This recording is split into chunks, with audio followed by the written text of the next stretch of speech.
Late से हमारे पास एक फ्रीक्वेंसी टेबल मौजूद है जिसके अंदर हमें यह बताया गया है कि 60 से 69 तक के 30 क्वांटिटी है, 70 से 74 तक की जो क्वांटिटी है वो 90 है, और इसी तरीके से आगे। तो पहली बात, अगर मुझे कम्युलेटिव फ्रीक्वेंसी पे काम करना हो, कम्युलेटिव फ्रीक्वेंसी से हम बड़े डेटा में बड़े आराम से मीडियन क्वार्टाइल्स निकाल सकते हैं। तो कम्युलेटिव फ्रीक्वेंसी ग्राफ के लिए हमारे पास क्लास बाउंड्री होनी चाहिए। क्लास बाउंड्री का मतलब है कि उनमें गैप्स नहीं होने चाहिए।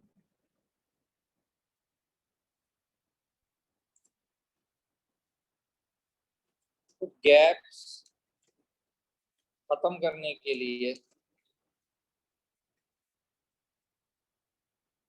हम 69 को 0.5 आगे करेंगे और 70 को 0.5 पीछे करेंगे। इन शॉर्ट सबको हम, जो पीछे वाले नंबर्स हैं, स्टार्टिंग नंबर्स हैं, उनको हम 0.5 पीछे कर देंगे और जो एंडिंग नंबर्स हैं उनको हम 0.5 आगे कर देंगे।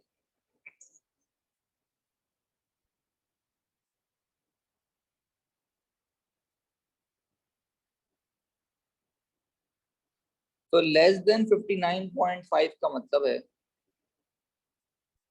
कम्युलेटिव फ्रीक्वेंसी में हमें सबको देखना पड़ता है कि भाई 59.5 से छोटी वैल्यूज के लिए कितनी हमारे पास क्वांटिटी है, तो वो क्वांटिटी 0 है।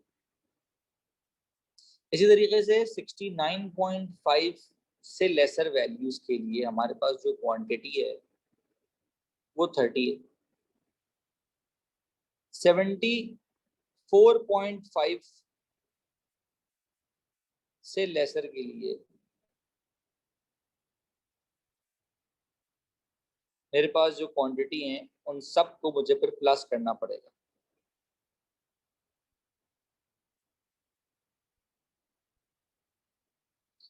तो इसका मतलब जब मैं 74.5 से लेसर के लिए क्वांटिटी देख रहा हूं तो उसमें फिर 30 और 90 दोनों को प्लस किया जाएगा।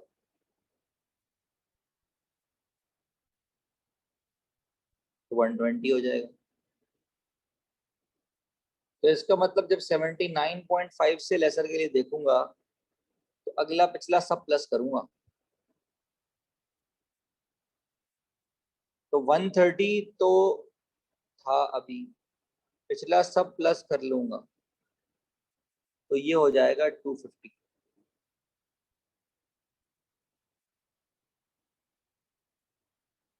तो क्लास बाउंड्री बनाई पहले हमने, इंटरवल बीच में से जो गैप था वो खत्म किया, और गैप खत्म करने के बाद क्यूमुलेटिव फ्रीक्वेंसी के लिए पूरी की पूरी वैल्यू हमें यूज करनी होती है।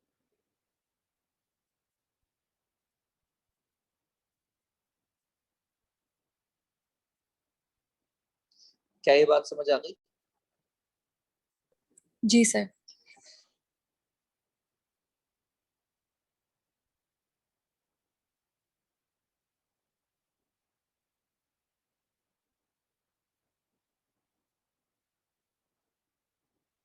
अब इसके लिए अगर मुझे ग्राफ ड्रॉ करना हो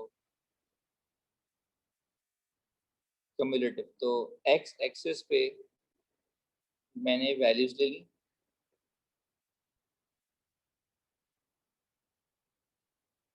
और वाई पे मैंने क्वांटिटी ले ली, क्योंकि क्यूमुलेटिव फ्रीक्वेंसी प्लॉट करने में मुझे आसानी पैदा करेगा।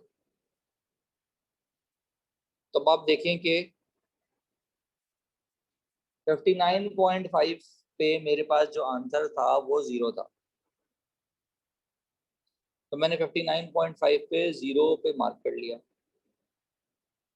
तो 69.5 पे मेरे पास आंसर 30 था, तो मैंने 30 पे मार्क कर लिया।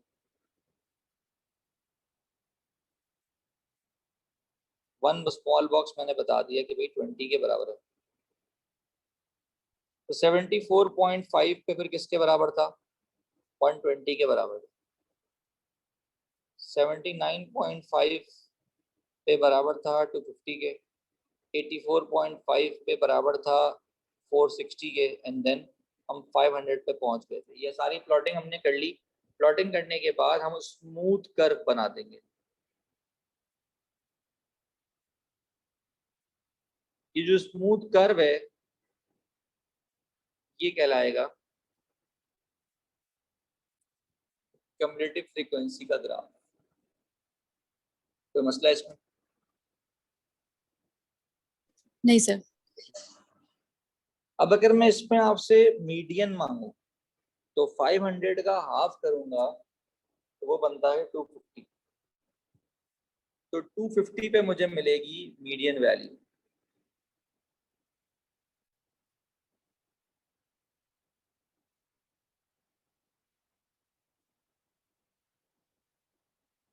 तो 250 पे मैंने लाइन जब बनाई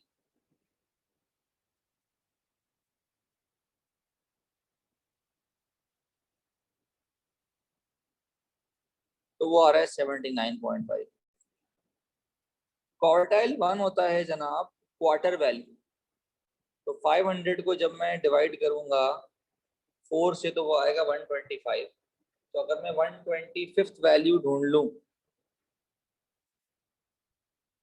तो वो है मेरी जनाब 75। तो Q3 होता है जनाब, Q3 होता है जनाब थर्ड क्वार्टर।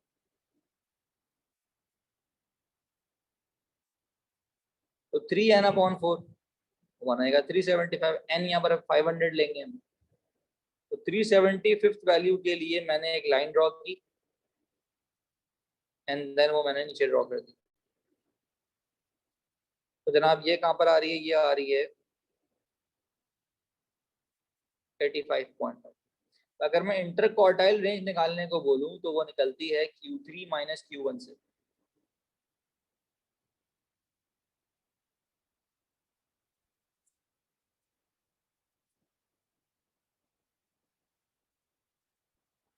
अगर लेट से मैं आपसे कहूँ 40th परसेंटाइल निकालना है।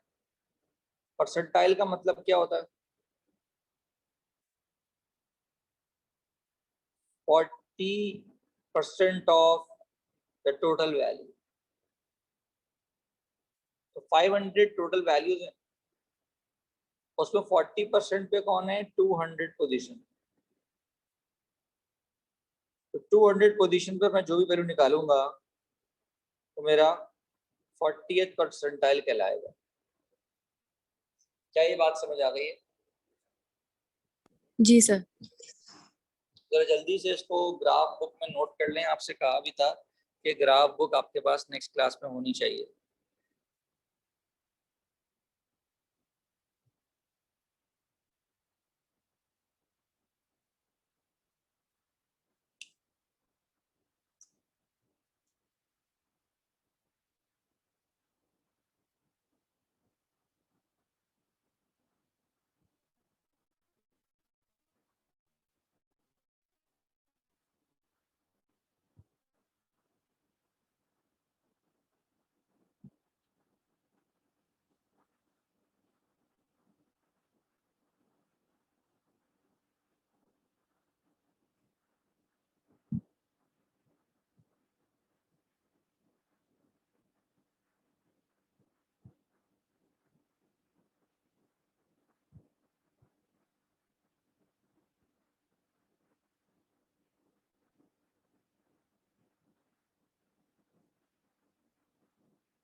सर पिछली वाली स्लाइड भी लगा दें।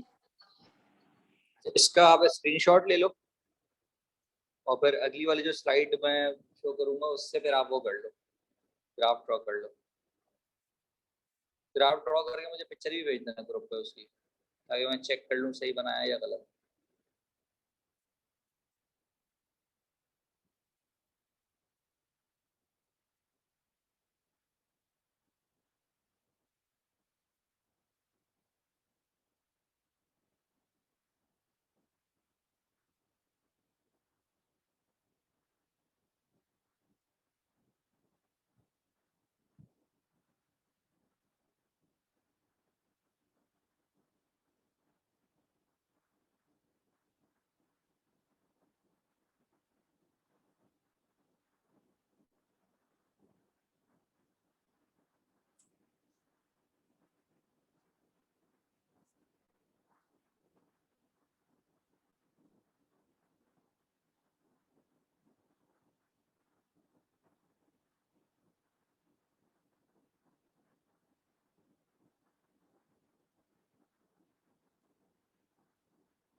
हाई कर दूं? जी सर।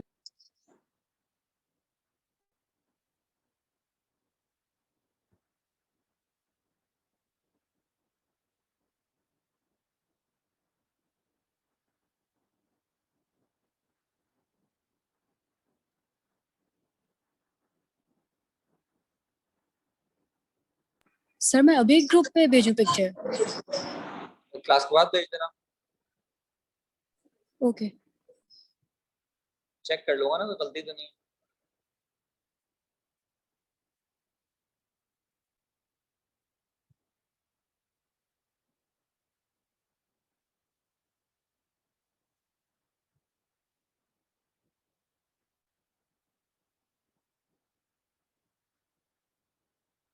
सर हो गया। ठीक है जी।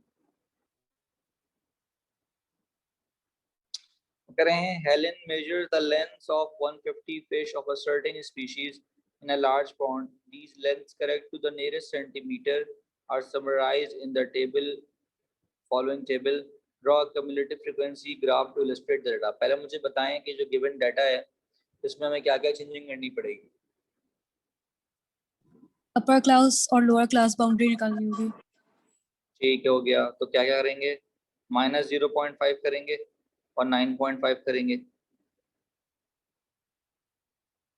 10 को 9.5 करेंगे, 14 को 14.5 करेंगे, ऐसे ही है ना? जी। और कम्युलेटिव फ्रीक्वेंसी चाहिए होगी हमें। कम्युलेटिव फ्रीक्वेंसी कैसे आती है?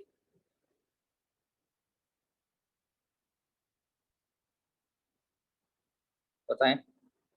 सब ऐड करते रहेंगे नीचे फ्रीक्वेंसीज। ठीक है, बनाएं, शाबाश।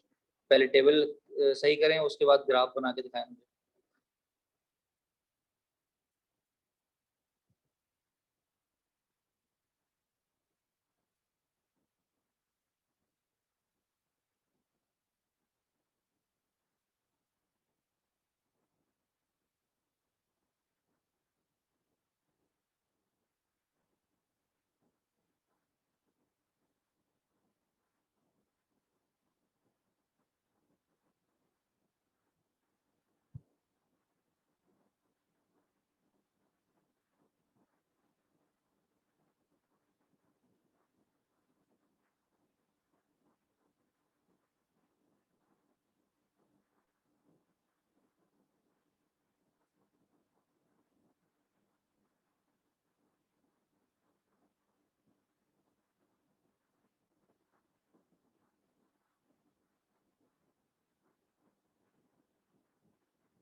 कर लिया?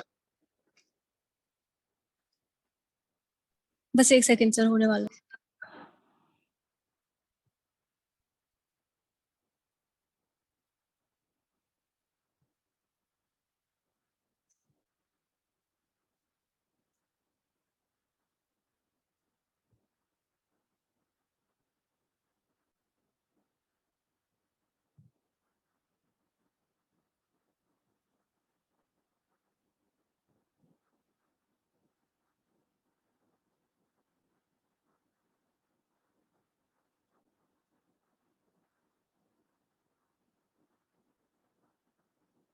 सर हो गया।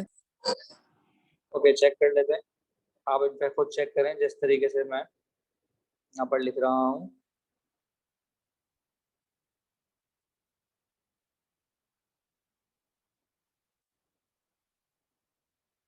यही वैल्यूज हैं? जी सर।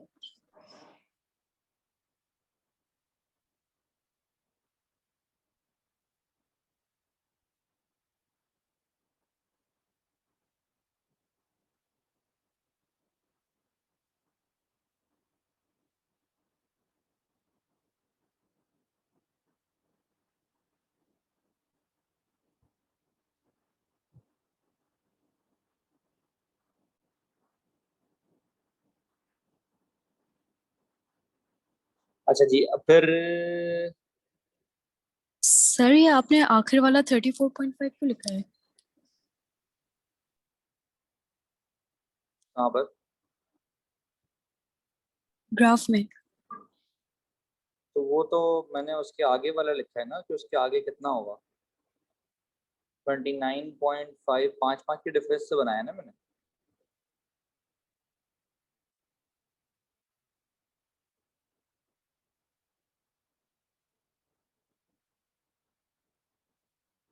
अच्छा, एक मिनट मिस्टेक है शायद उसमें।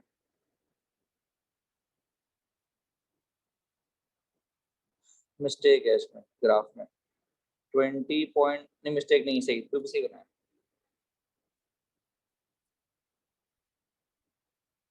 क्लियर है तुम्हें? तो प्रॉब्लम है?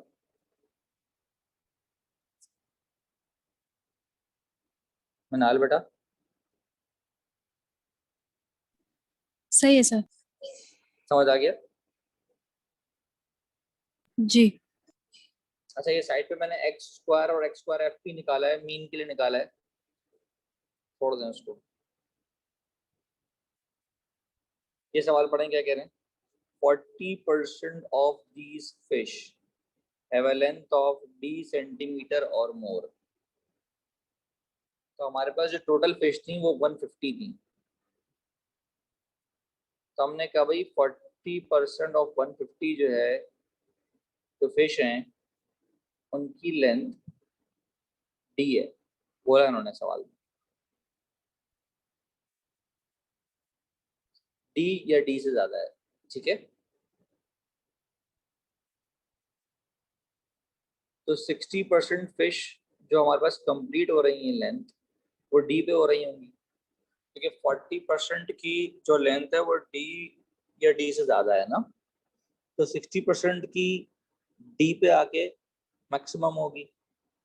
क्या ये बात समझ आ रही? जी सर। तो 60% जो है,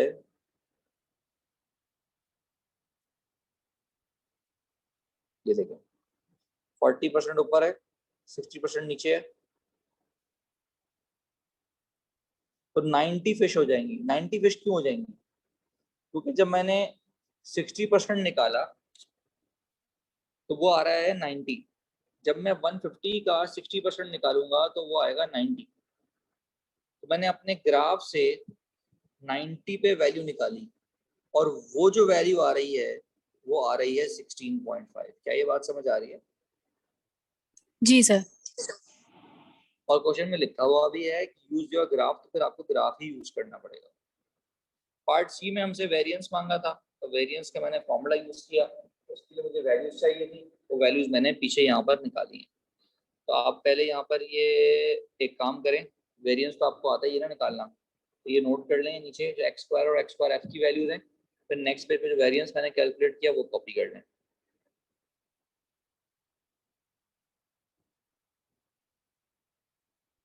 या आप चाहें तो उसके सोल्यूशन की पिक्चर भी ले सकती हैं।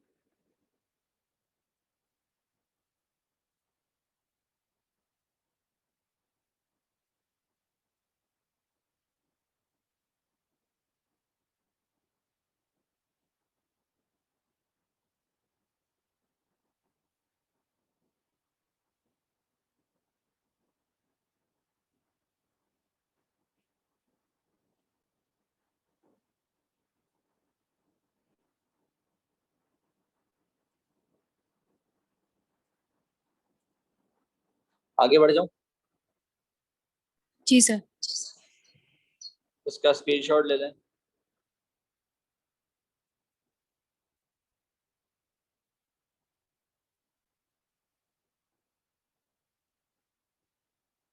ले लिया सर।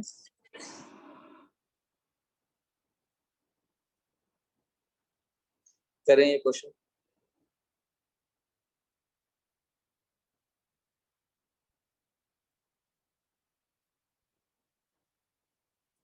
इस क्वेश्चन का स्क्रीनशॉट ले लें, मैं जरा नमाज पढ़ लूं।